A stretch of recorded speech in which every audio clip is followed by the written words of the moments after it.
There's this phrase, just 4 words, but wow, it packs a punch, doesn't it? So be it. Oh, yeah. Like it's got finality, defiance, maybe even acceptance, all rolled into one. Exactly. It's like a declaration, maybe a shrug, maybe even a prophecy. And that phrase, it's not just the title, it's really the core of the track we're diving into today. So Be It by, the iconic duo Clipse and produced by the one and only Pharrell Williams. A legendary combination right there. Yeah. And it really is a statement piece, this song, a deep look into their world. So our mission today for you listening is to really get beyond just hearing it. Right. You want to peel back those layers, look at the lyrics, the meaning, dissect that emotional tone, their vocal delivery. Yeah. Which is so distinctive. Definitely. And we'll examine the production, the literary trips they use, all the stuff that makes this song hit so hard. And ultimately see how it reflects where they came from, their background, and how they evolved as artists. It's a journey, really, into the heart of this track. Okay, so let's start with that phrase then. So be it. Right off the bat, Pusha T sets this scene. It's immense wealth, but calculated. Yeah, 16,000 square, 8 million up there, 2 million down here. It's not just showing off, is it? It feels like he's establishing the parameters of their reality. So how does that opening phrase, so be it, kind of anchor all of that? Well, what's really interesting is how it works on multiple levels. It's partly accepting fate, the consequences. Right. But at the same time, it's super defiant. It's them saying, this is our reality, this is our power, deal with it. So when Pusha details the Bentley-driven and very strategic, or the RM sleeve, no diamonds are needed. That Richard Mille watch reference, where the brand itself is the statement. Exactly. It's not flashy diamonds, it's the watch. And the floors are heated. It's this picture of inherent power. It's self-assured. It doesn't need to scream. It's understated. Totally. And the so be it then becomes this almost chilling acknowledgement. This is just how it is. A direct result of their power, their choices. And that vibe, that sort of strategic comfort, it turns pretty quickly, doesn't it, into something much colder, like control. Oh, absolutely. When he drops lines like, I'm fucking with P, get something immediate. Yeah. Your soul don't like your body, we helped you free it. That's heavy. It is. And then we wait for TMZ to leak it. It ain't no secrets. So how does that ramp things up from just stating their power? What's the effect he's going for there? Well, the escalation is key, right?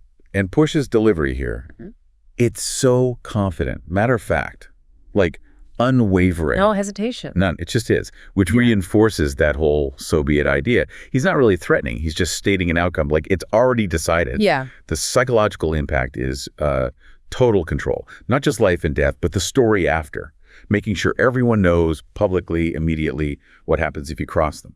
It's a powerful display of their reach. Okay, so then Pusha launches into verse 2, and the detail gets incredibly specific. It pulls you right into these street stories, the bragging. The braggadocio is turned way up. He immediately uses all this drug trade language, right? CLIPSE. Ephedrine, 8-ball, LV, probably Louis Vuitton, that symbol of street luxury. And then the actions, like bust a brick, selling the Yeti, slang for cocaine. Yeah, it grounds the whole thing in this really explicit reality of their past. There's no hiding it. And connecting that back, it creates this stark, almost jarring mix of luxury and violence. It really does. You get lines like, she leaning on Celine because she ain't steppin' in Giuseppe, high fashion. Right next to catch $150 like each Pirelli, $150 being that knife wound. Exactly. It's not just that these worlds touch.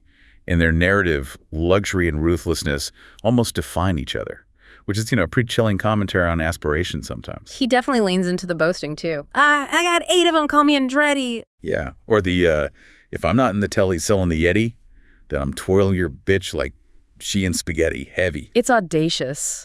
And the material stuff keeps coming. Circle back and come and get this Kelly. Their maze bag.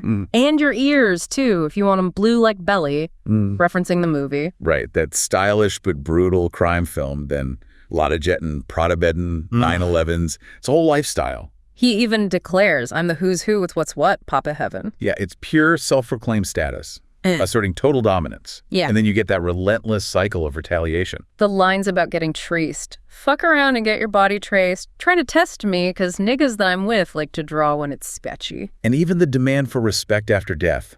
If they catch me, don't forget me. Resurrect me. By a dog keg the same place that they beget me. It really emphasizes the constant threat, but also this unyielding demand for recognition. It's a tough worldview. It is. And yeah, our source material does point out how raw and unfiltered this language is, showing how committed they are to that authenticity, even if it's harsh. Which is a really crucial point about their art, isn't it? Now, what's striking is when we switch to no malice for the third verse, the style feels different. Still menacing, but maybe colder, more analytical. That transition is really important, yeah. The perspective definitely shifts. The defiance is still there, but the delivery changes. He uses that repeated structure, you ain't. Right. You ain't solid, ain't valid, you ain't malice. Being quiet, ain't riot, you ain't Paris. Blow money, you owe money, we ain't balanced. It creates this really clear divide, doesn't it? Us versus them. It's dismissive. Totally dismissive. It draws a sharp line between Clipse and anyone they see as like fake or inferior. It's a cutting critique, delivered with this almost detached precision, defining themselves by what others aren't. And there's that interesting line, you ain't believe, God did, you ain't call. Yeah, that one stands out. It's subtle, a little philosophical maybe, a nod to belief, providence. It hints at No Malice's own, evolving perspective, even within this gritty track. Adds a layer of depth. It really does. It shows there's complexity there. And then he uses this coded language to sort of wave away outsiders. Like, all black, back to back, this ain't traffic, can't wrap your head around that, you ain't Arab. Or y'all tweet, bird talk, we all parrots. Exactly. It's not just about enemies. It feels like a disdain for anyone who doesn't truly get their reality, people who only see the surface or mimic it without understanding.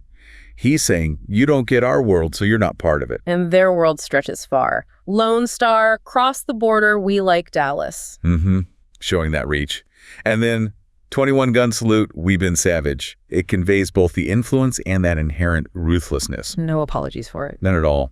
Then you get these really cold, objective lines about the business side. Tag 'em up, add 'em up, them niggas average. Fly 'em in, fly 'em out, only the baddest. It sounds like ruthless efficiency, almost detached. Completely detached, even in relationships. If I had her, then you had her, she never mattered. It's this calculated view, stripping away emotion, just total lack of sentimentality. And then he closes his verse with these almost bigger picture observations. Yeah, almost philosophical, like you said. Wish upon the stars on my roof, they all scattered. Ain't no more Neptunes, so peace Saturn. And off the first ski up, they re-up. It's a pattern. Like middlemen, they killing them. You know what happened. It's not just describing things anymore. It feels like this fatalistic worldview.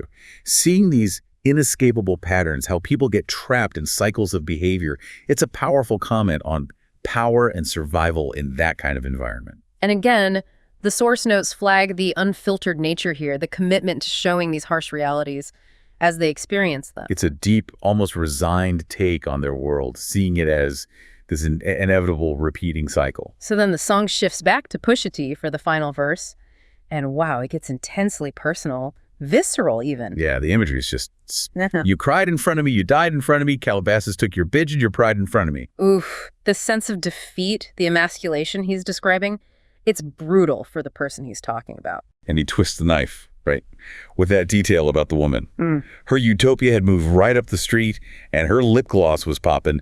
She ain't need you to eat. Highlighting her independence, her thriving after him, that's the final insult. Exactly. It's not just that she left, it's that she didn't need him anymore. It just amplifies that feeling of irrelevance, abandonment. And then this fascinating part about their media awareness and maybe restraint. Right. The neck-on call it the way that they see it. I got the video, I can share and AE it, like Adobe After Effects editing. Yeah, professional edit it. They wouldn't believe it, but I can't unsee it. Lucky I ain't TMZ it. It shows this really sharp understanding of public perception, doesn't it? And this calculated choice not to just blast everything out there, even though he could. The source material flags this part too, for how unflinching it is with personal details, again showing that commitment to raw storytelling. It definitely points to a kind of discipline, maybe. There's power in not saying everything and holding back information you could easily weaponize. It adds another layer to their control over people, over the story, and maybe even over their own image. Okay, let's shift a bit and talk about the whole sonic landscape, the literary side of So Be It.